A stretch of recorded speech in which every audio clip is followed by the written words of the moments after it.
Hey everyone, welcome to the Investor's Guide to Joy. My name is Paul Graham, and today we're going to be interviewing Mark Perlberg, who is a CPA professional who I've known for a couple of years, who works with tremendous individuals with tremendous wealth. So his approach towards tax saving strategies, the mindset of working with CPAs, and the services that he offers really gives a different perspective for you as an investor to then understand and feel what is best for you in your current and as well as future financial situation. Oftentimes I've found the CPAs are really just these transactional individuals of, hey, go save me money, right? But his approach and how he shows up and how he curates the conversation and solutions to you for your best output, both from a financial standpoint and a tax saving standpoint, are monumental. So take a listen to this entire episode. It's a great one, and one I've actually listened to on repeat. Thanks everyone. Welcome back to the Investor's Guide to Joy. So today I have Mark Perlberg here, who I had a chance to have a couple conversations with, and works with some of the people I know as well in the investment and tax space. And so excited to hear not only his perspective, but also the numbers of people that he constantly talked to. So Mark, thanks for being here. Yeah, absolutely. Thanks for having me. Yeah, you bet. So, one thing I really found is as an investor, especially you go towards the accredited or even after the accredited sort of piece, you've been through a number of different markets and market seasons, cycles, things like that. From a real estate perspective, it seems as though most investors are have been investing in real estate circa, 2020, right? Made a bunch of money between, since then, essentially. And have put kind of their tail between their legs in some ways of just, hey, it's not as good as it used to be, right? And so, in a lot of ways, they're looking at alternative investments from real estate, oil and gas. I've seen some, ATM, things like that. Oh, yeah. How have you seen individuals change their mindset towards the market? Because I found that some investors are to say hey, because of this situation, I'm just going to invest differently, versus others are to say, well, I'm not going to invest. And this is less of a, market of should they invest or should they not invest, but just holistically glass half full, glass half empty kind of a question. What have, you've seen from people through your career or even the past couple of years? Yeah. So we have all sorts of investors, but we have in particular, we have a lot of short-term rental investors. Okay. Because of the tax incentives are just really good. Yeah.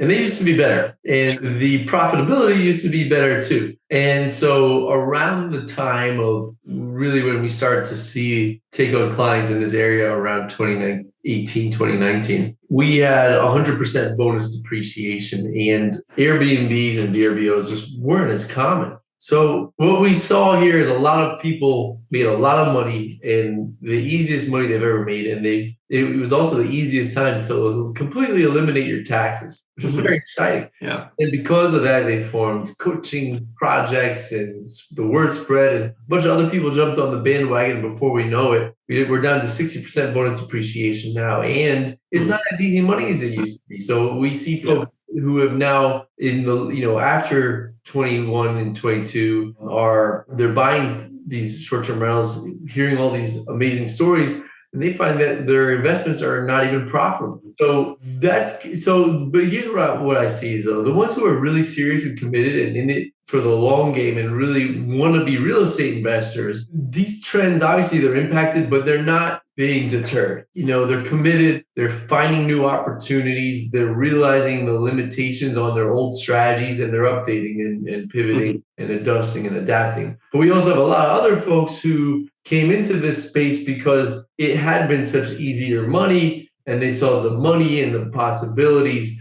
but they didn't really have the same love of the game, and they weren't really as resilient as entrepreneurs. They really didn't want to be landlords, and they would be much better suited just maintaining their role in their current day jobs. And they have found that out as well. So like you mentioned, oil and gas is a really great alternative because a lot of folks realize that, hey, I was never meant to be a full-time landlord. I don't want to take on any more tenants. I'm tired of this stuff, and I can't find any nice deals. Why don't I just invest passively in oil and gas where I do nothing at all and create tax deductions? Yeah, definitely. Is there, so one thing I've also found in the sense of structuring of as you level up your mindset, you then are more willing to take different risk, and not necessarily of risk of like your internal rate of return, right? But you're just willing to like make that investment, like, wire that check for that, passive piece. But I've also seen it from me investing in my own darn gym, right? As well as like the CPA I work with and things like that. So like how, and this is again kind of a mindset thought process, like logically I could be like, hey, like for example, your services cost, X, will I get Y return? Like there's that mindset. And then there's also the concept of, hey, I just don't have like the or that no longer holds space in my mind, right? So, for especially the people that like you work with, like what would be either your advice or thought or even experience in the sense of like the amount of space that something holds in your mind, and like how do you, I don't know, like, calculate that? Because I'm an analytical person, so I like to calculate things. But what kind of comes to mind around that? Because again, I've just oftentimes found that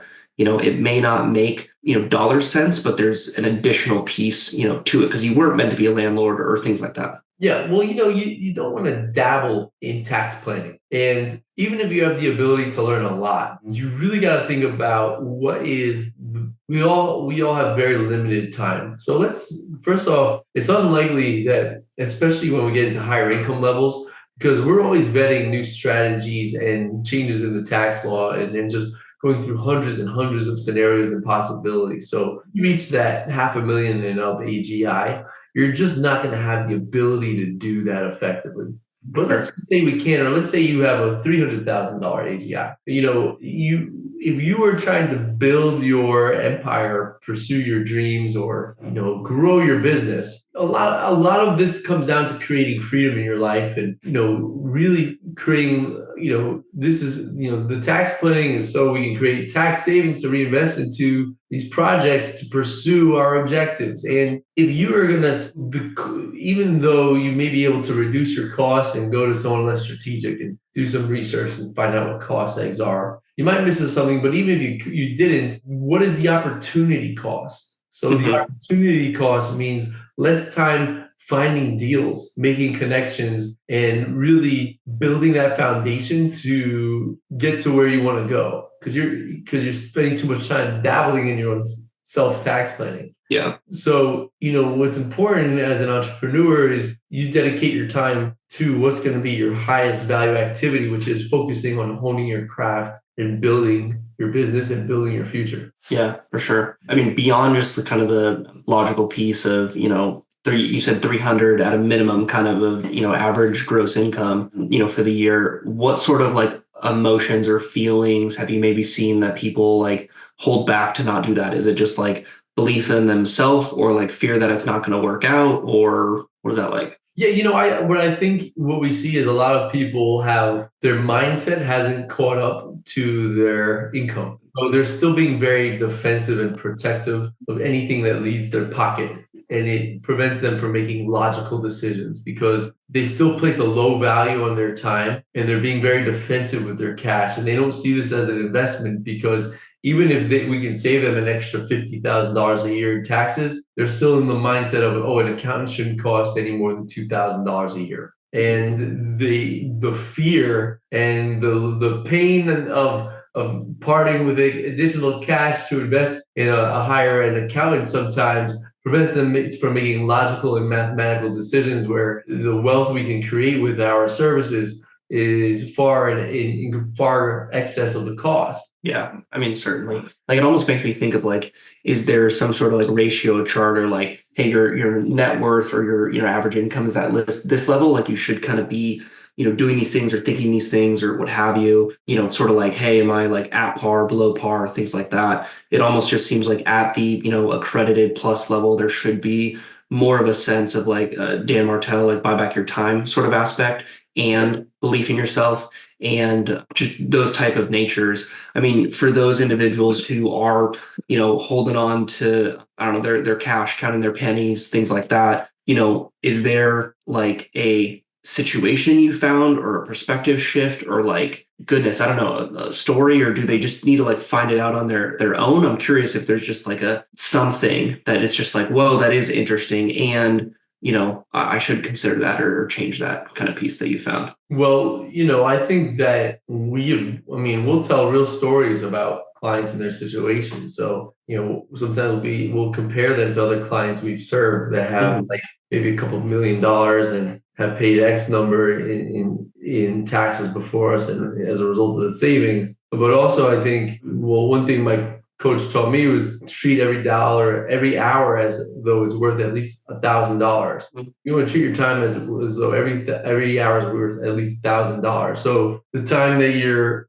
wasting trying to evaluate your own tax planning ideas, or the time you're wasting trying to pinch pennies and find the cheapest bang for the buck, you could have done so much more with that time. And also sometimes to kind of make the decision, making long-term decisions where you say, okay, I know this is going to cost a lot more than a standard preparer, but when I look at where I'm going in the next 5 years, what's the overall impact instead of making short-term decisions? Yeah. Yeah. And I would also say someone who's like prepared to go and grow with you along that way, right? Because like I've had the CPAs where it's just like, hey, like, can you do this? And they're like, yeah, we can do this. And then I'm now more in the phase personally to say like, hey, I'm looking to, sell some property to, invest in more of a single asset and things like that. So, hey, I don't want to, take too much depreciation this year because then it's going to offset things, for, getting a loan and things like that. And having someone like on your side and help you block and tackle as opposed to, just hitting some of these like brick walls kind of along the way. What, from the kind of two thoughts of sorts, but one is to say like, what is the best way to go from, I don't know, dare I say like the turbo tax, like into things? I mean, I would think at like the 300, sort of mark that people are no longer doing that, but for the individuals who aren't even like doing the tax planning sort of piece, because I found there's like TurboTax, if you will, tax planning piece. And then there's also the like monthly or quarterly like retaining service, right? So this is again more where I'm at, where it's like, look, here's my plans. Like, how can we make this happen? As opposed to, oh shoot, like, well, yeah, if you want to do that, we could have done this. And it's like, well, where were you last year? And it's like, well, we just do the taxes. We don't help you like with the planning kind of thing. So, what does that look like for someone investing into maybe more of that future? I'm not sure if your plans are more quarterly or monthly, and regardless, just more of like, when should people really, consider doing that? Is it again just like saving their time and just having someone on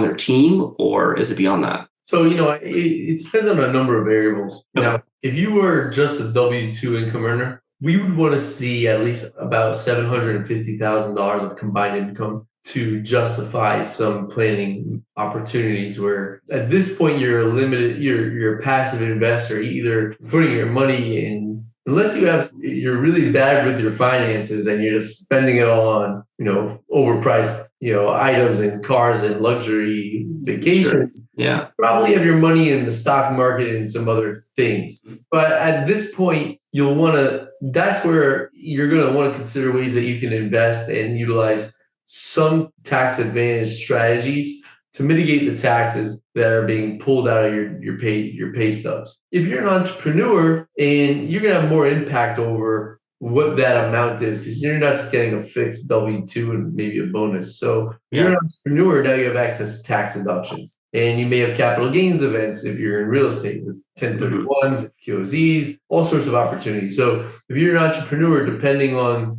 your profitability and where you're headed, you will likely want to have a tax advisor sooner. But if you're below 300,000 and you're just a W-2, or really you might be able to do some things at $500,000. But once we get lower than that, and if you're just a W-2 employer, we would people like that who are employees. We will that our most common referral source is H&R Block and TurboTax. We refer them to them all the time. Yeah, that one rental. So, it depends on those variables, and really, it's going to be more of an investment in these folks. They're not even going to offer their services if they find that they can have an impact on you. So, yeah, no, you bet. What have you also found that people, so from the individuals, regardless they're, W-2, entrepreneur, self-employed, as they're saving money through these tax saving strategies that you're, setting up or proactively have them, like, what are you finding people are doing with that savings? Or are they doing anything? Are they reinvesting? Certainly it could depend on the investor, but I'm curious of like if people could get a glimpse of like what the other side of the coin is. Because I found as like, either my wealth has increased or people I've been around, it's like, oh, well, that's how I can justify buying the boat, right? Not to say boats aren't bad, right? But just there's again this different like wealth wheel of sorts, right? Where it's like, well, yes, I did save, $20,000, but then I'm going to go, not that that could really buy a house, but, by golly, save that $100,000, then, invest that into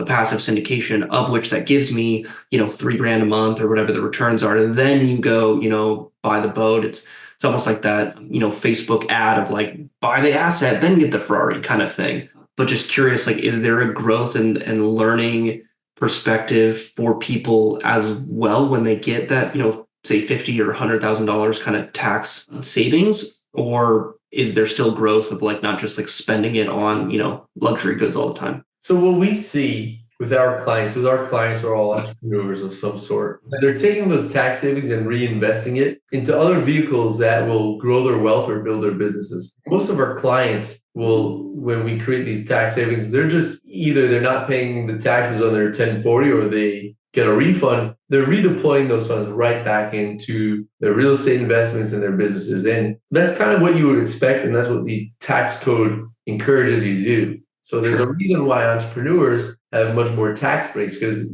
they know that entrepreneurs are going to invest it right back into other vehicles that'll mobilize the economy and build their businesses and allow them to eventually hire more people and push the economy forward. And then as we're talking about mindset ways to look at this, there's something that you kind of look at as what we would call maybe a consumption tax. So anytime you're spending money on your businesses, you're getting tax deductions. So you make 100,000, spend 100,000, you pay no taxes on that revenue. But let's say you make 100,000 and you spend $100,000 on a brand new car and some high-end clothing, designer clothing. Well, you're going to pay taxes on that income now because you don't have enough write-offs to offset it. So the tax code is going to encourage you and encourage those who will reinvest their tax savings. Yeah. Okay. No, that's great to know. One thing you brought to my mind is this idea that, this is for myself. And I've recently seen like a couple of people do this where from a business perspective, as an entrepreneur, it's like, hey, we're just going to run this year, right? And you make, certainly 6, but, potentially 7 or at least like close to 7 figures, right? And then the next year you're like, all right, well, let me kind of like slow down or replan or like figure out the taxes or things like that. But when you look at it from like a 5-year sort of standpoint, it's kind of like work real hard. Well, then there's, not really like tax, incentives or different things. And then you like slow down in terms of maybe what you're growing or doing. And then you're kind of like going back and forth sort of thing. My question is more of like, is that maybe a mindset thing or maybe more a tactical thing in terms of how you should go about with taxes or business? Because I've personally, again, and as well as I know others have just like slowed down business intentionally because it's just like, well, what's the point? Because I'm only going to make marginal dollars, or it's just maybe I'm burnt out from like the year before. Because I'm curious in some way, like, should we be encouraging more balance within business and in life, or certainly take those swings and then, have that kind of regress period? Maybe what would you recommend, or even have you, seen from the entrepreneurs that you work with? Yeah, well, I can tell you what I've experienced internally, and the way I see it is when you're in growth mode and you're aggressive, as we are, and our revenue will likely have doubled from last year. Awesome. Which is great. And you learn a lot, and it's exciting to be able to grow your team. And as you hire, you have more potential to deliver more services and grow your revenue in future years. So there's a lot of fun and value to be in an aggressive growth mode. When you're in aggressive growth mode, you have more risk of things going wrong, things start to slip, and you can outgrow your business structure. You'll realize that certain things that used to work won't work anymore. You have to communicate processes in a different way, and there's more room for inefficiencies and wasteful spending. So after you've had enough growth, a lot of times it makes sense to maybe take a step back and focus instead of on rapidly acquiring new accounts and new clients and greater revenue, but to focus on, and also instead of focusing on aggressive hiring, you can take a step back and focus on getting the most out of your hires and providing the most value to your current book of business, stabilizing things, and maximizing your efficiency so your staff doesn't get burnt out and works less as well, Mhm. developing those people. And that builds a foundation for future growth years. Sure. And that's kind of what we'll probably be in the mindset of in 2025. Our revenue will still grow. They likely will not double in 25. And there's nothing wrong with that. And in fact, it just really depends on the complexity of your business and where you are. And that's going to impact the type of mindset and frame you're coming from. Yeah, certainly. How have you maybe found specifically like when to press on the gas and when to maybe put on the brake or coast? So specifically you said, hey, in 2025, like we're going to focus more on like, nurturing is kind of the, word that's like coming to mind across all aspects of the business, individuals, company, system, process. Like why not maybe, Q4? Why not, second quarter of 2025? Maybe there's like some CPA business kind of seasonality sort of to it, but I'm curious of like how you're thinking because other individuals will be like, oh, well, it's still the rest of the year. We certainly have to push, right? There's always this concept of more, do, better, be, right? Than necessarily like, take that moment to then reinvest and do. Because if you're always pushing, then you can't pull, or you also can't just rest type thing. So just curious how you're thinking about that. Yeah, well, if your staff wants to grow and get raises and promotions, you need to acquire new business and to build staff below them. You got to be in a growth mode for that. Sure. But at the same time, you need to also build systems that stabilize. And you're kind of always doing this both at the same time, more emphasis over one or the other. But you also want to be able to build that solid structure. So they're in an environment that is going to allow for a steady work-life balance and stability and a healthy growth as well. So, yeah, those are some of the things that you look at as far as where you're directing your energy, whether it's more towards the growth and the rev gen,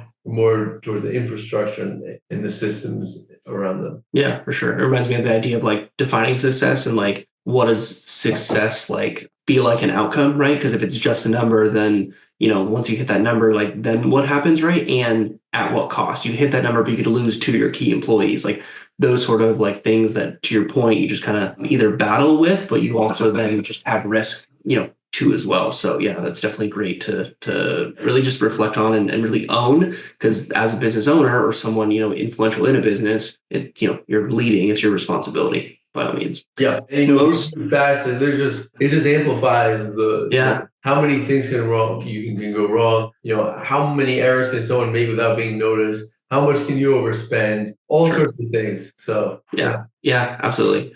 So most of what I've found, like, listeners is they're at least at the accredited level and beyond, right? So for the individual who maybe is like, they just got that maybe job or through real estate, what have you, they're like, reached that like kind of 6-figure mark. And they're like, whoa, like people make 300 grand, people make 750 combined, W-2. Sure, there's the entrepreneurs that, do well, right? And you either know or you don't know. But, is there some advice or tactical piece that you would say to them from either like a tax standpoint, from a business standpoint, mindset? I mean, maybe you got something for all three, but. Yeah, so I think I would say a few things here, which is, I think it kind of comes back to really making long-term decisions. And the greatest investment you're ever going to make is into yourself. So sure. Mentors, that's going to be, even before, that's going to be a greater investment than any real estate. Is finding a really good mentor or coaching program is going to be very helpful for you. Yeah. And also really protecting your time and placing a very strong value on your time. So as soon as you can, you should stop doing your laundry. You get someone to pick it up and drop it off your house. That a laundry service does your laundry. You're not a laundry service. And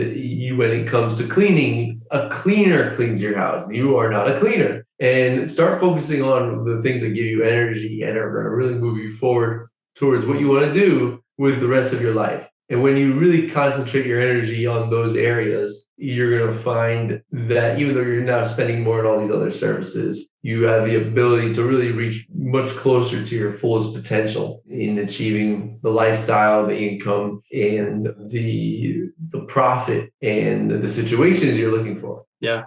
Yeah, I mean, if anything, reminds me of the idea of like live your ideal life today. And so as you're able to, do those things or find creative ways to make some of those things happen, it's, certainly and the money that. Yeah, for sure. Yeah, especially if you're working on your craft, the things that you like fundamentally, care about. I've also found that it's then a reflection of like, do I really need like, I don't know, new gym shoes or whatever type things? Instead, maybe I do want, that house cleaned or that laundry done or things like that. And it really just reevaluates like what's actually important to me. Again, on this idea of like, what is success? It's like, well, actually really just, like being leisurely with my time. It's like, well, amazing. In order to do that, like, spend this versus, spending that, or invest in this, to your point, versus investing in that. Myself investing in like the GoBundance community, I met Patrick, met yourself and a number of other, individuals. And so without that investment, this, wouldn't be, a plant that was essentially grown into the, beautiful thing that it is today. So it's, a testament of sorts to it, right? Case study, write it up. No, appreciate your perspective on all these things, because I think it's one thing that like has tripped me up previously, and I've seen other people do as well, even at the 7-figure mark, where they're like, well, why would I pay someone to do this or that or whatever? Like, I can do it. There's almost like an ego arrogance sort of thing, which I don't know if you can unlearn that, but at least again, continued perspective, like, let me do it. Certainly, how to do it, but let me, do it, right? To help support them. There's something to be said for that, for the DIY culture. Yeah, okay.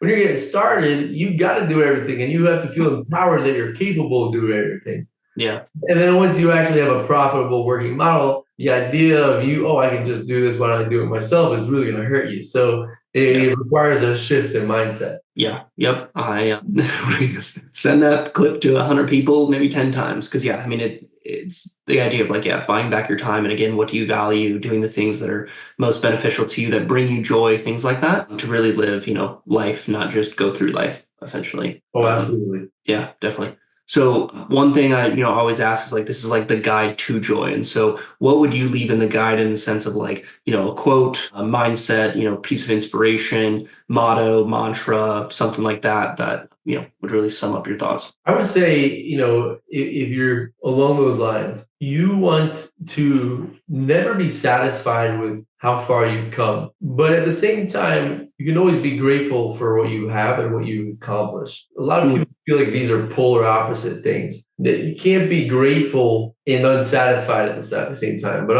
I'm of the belief that you want to have a certain level of dissatisfaction fueling the fire and giving you that sense of excitement for what else is to come, but at the same time being extremely grateful for what you've accomplished and recognizing your achievements and for what you've been given at the same time. So you can have this sense of content in what you have, but also the desire and excitement to achieve more. You want to have both of these mindsets going on at the same time. And that's going to really help you with experience joy through the very challenging entrepreneurial journey. Yeah, it's not easy, but it's definitely worth it. Yeah, definitely the desire for more, but the contentment and the gratitude of like what is. Definitely. We'll appreciate you coming on, sharing your thoughts and perspectives for yourself and other individuals, and look forward to. Absolutely. Great talking to you, Paul. And if you ever need anything from me, you know how to contact me. You bet. Keep in touch. Enjoyed our conversation. Appreciate you. Thank you.